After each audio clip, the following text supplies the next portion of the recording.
Voilà 50 ans que Neil Armstrong marchait pour la première fois sur la Lune. Mais savez-vous comment a été prise la décision de choisir celui qui serait le premier homme? Dans son livre Apollo confidentiel, Lucas Viglietti raconte que le choix s'est fait au tout dernier moment.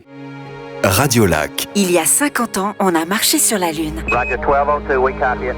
Benoît Rouchalot, 35 degrees. Au début, on s'est dit, on va poursuivre la logique des missions Gemini. C'était les missions antérieures aux missions Apollo, où là, on s'entraînait à tous les secteurs techniques importants pour un vol lunaire, c'est-à-dire des sorties extravéhiculaires, des rendez-vous dans l'espace.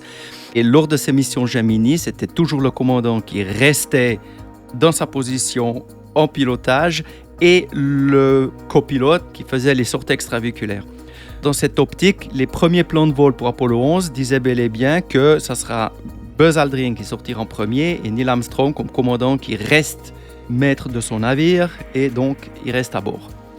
Mais bien évidemment, quelques mois avant le lancement d'Apollo 11, c'était à ce moment-là au mois d'avril 1969, on s'est dit mais attention, on ne parle pas de n'importe quelle sortie extravéhiculaire, on parle du premier homme sur la Lune.